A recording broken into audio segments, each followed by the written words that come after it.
ఓం శ్రీ సాయిరామ్. దేవుడి ప్రణాళిక ఏమిటో ఎవ్వరికీ తెలియదు. కష్టంలా కనిపించేది వాస్తవానికి మేలు చెయ్యొచ్చు. అలాగే ఆ సమయానికి తప్పులా కనిపించేది నిజానికి ఒప్పై ఉండవచ్చు.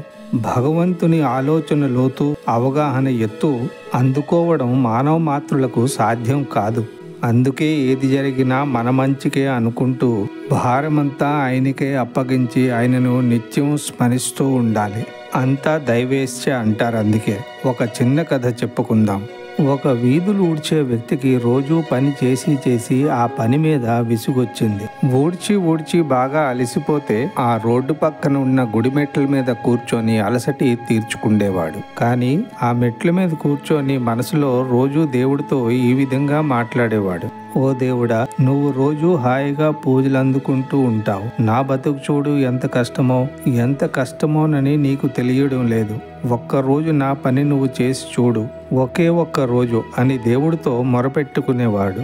ఒకరోజు బాగా విసిగిపోయి దేవుడితో ఏమంటాడంటే, నా పని చెయ్యడం నీ వల్ల కాదు దేవుడా అని చెప్పి దేవుణ్ణి గట్టిగా తిట్టేస్తాడు. నా ఈ పని చెయ్యడానికి నీకు కావలసిన శక్తి లేదు గనుక ఇంతవరకు స్పందించలేదు అని చెప్పి గట్టిగా దేవుడితో సవాలు విసురుతాడు.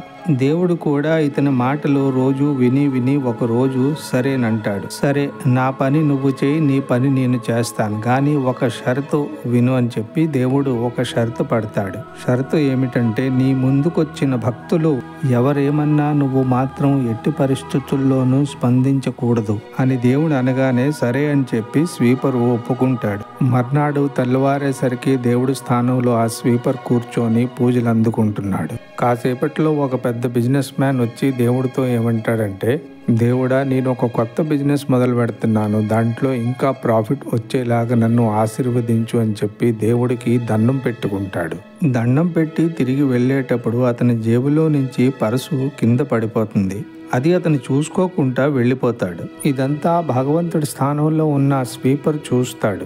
ఒక్కసారి అతన్ని పిలిచి పరస పడిపోయిందని చెప్పేద్దాం అనుకుంటాడు. కానీ దేవుడు చెప్పింది గుర్తుకు తెచ్చుకుని మౌనంగా ఉండిపోతాడు. ఆ బిజినెస్ మ్యాన్ వెళ్ళిపోయాక అతను వెనక ఒక బీదవాడు వచ్చి భగవంతుడికి ₹1 సమర్పించుకుంటూ, దయచూడు తండ్రి అని చెప్పి సాష్టాంగ నమస్కారం చేసుకొని తిరిగి వెళ్ళేటప్పుడు ఆ పేదవాడికి డబ్బులతో నిండి ఉన్న ఆ పరసు దొరుకుతుంది. ఆ పరసును చేతిలో పట్టుకొని, ఈ విధంగా సహాయం చేసేవా భగవంతుడా అని చెప్పి భగవంతుడికి ధన్యవాదాలు చెప్పుకుంటూ అక్కడి నుంచి వెళ్ళిపోతాడు.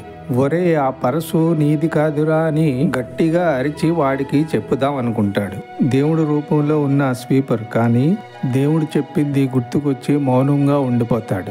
ఆ పేదవాడు వెళ్ళిపోయాక కాసేపట్లో ఒక నావికుడు వస్తాడు. ఆ నావికుడు దేవుడితో ఏమంటాడంటే, దేవుడా, రేపు సముద్ర ప్రయాణం ఉంది, నన్ను చల్లగా కాపాడు అని దేవుడికి దండం పెట్టుకొని తిరిగి వెళ్ళేటప్పుడు ఆ బిజినెస్ మ్యాన్ కొంతమంది పోలీసులతో తిరిగి వస్తాడు. నా పర్సు ఇక్కడే ఎక్కడో పోయింది, నా తర్వాత వచ్చింది ఇతడే, కాబట్టి ఇతడే నా పర్సును తీసుకుని ఉంటాడు అని చెప్పి పోలీసులకి అతన్ని పట్టించేస్తాడు. పోలీసులు అతన్ని అరెస్ట్ చేసి తీసుకు వెళ్ళేటప్పుడు అన్యాయంగా అతను బలి అయిపోతున్నాడని చెప్పి అది చూసి జరుగుతున్న అన్యాయాన్ని ఎలాగైనా ఆపాలని దేవుడి రూపంలో ఉన్న ఆ స్వీపరు తన్ను తాను ఆపుకోలేకపోతాడు.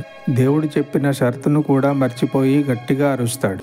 అతను నిర్దోషి, అతను నీ పర్సు తీసుకోలేదు, నీ పర్సు తీసుకు వెళ్ళిన వ్యక్తి మరొకడు, అతన్ని వదిలేయండి. దేవుడే చెప్పుతుంటే ఇంక సాక్ష్యాలు ఎందుకని చెప్పి అతన్ని పోలీసులు వదిలేస్తారు. నీ పర్సు తీసుకు వెళ్ళిన వ్యక్తి అదిగో ఆ చెట్టు కింద కూర్చున్న ఆ పేదవాడు అని చెప్పి చెప్తాడు. పోలీసులు ఆ పేదవాడిని పట్టుకొని వెళ్ళిపోతారు. సాయంత్రానికి దేవుడు డ్యూటీ చేస్తున్న ఆ స్వీపరు డ్యూటీ నుంచి దిగేస్తాడు. అలాగే దేవుడు కూడా స్వీపర్ డ్యూటీ చేస్తున్న డ్యూటీ నుంచి దిగేస్తాడు. అప్పుడు ఆ స్వీపరు దేవుడితో ఏమంటాడంటే, దేవుడా, ఈరోజు నేను ఎంత మంచి పని చేశానో తెలుసా? నేను ఒక నిర్దోషిని అరెస్ట్ కాకుండా కాపాడి ఒక దోషిని అరెస్ట్ చేయించాను. అప్పుడు దేవుడు ఎంతో నిష్ఠూరంగా అతనితో ఏమన్నాడంటే, నిన్ను అసలు స్పందించొద్దన్నాను కదా, ఎందుకు చేశావు ఆ పని?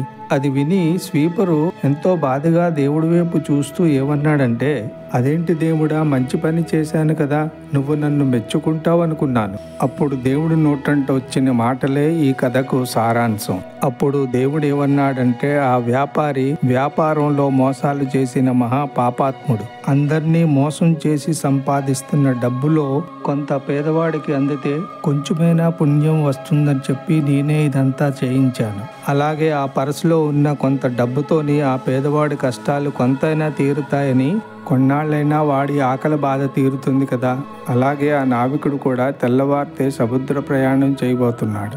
విధి విధానం ప్రకారంగా రేపు సముద్రంలో పెను తుఫాను వచ్చి వాడి పడవ మునిగి అందరూ చనిపోతారు. అదే నావికుడు అరెస్ట్ అయి ఉండుంటే సముద్ర ప్రయాణం ఆగిపోయేది. వాడితో పాటు ఎంతో మంది ప్రయాణికులు కూడా బ్రతికిపోయేవారు. ఇప్పుడు నువ్వు చేసిన పని వల్ల పేదోడు జైల్లో ఉన్నాడు, వ్యాపారి మోసాలు చేస్తానే ఉంటాడు, నావికుడు చనిపోతాడు. ఎంత పని చేశావో చూసావా అన్నాడు దేవుడు. అందుకే అన్నారు, దేవుడి ప్రణాళిక ఎవ్వరికీ తెలియదు. జై సాయిరామ్.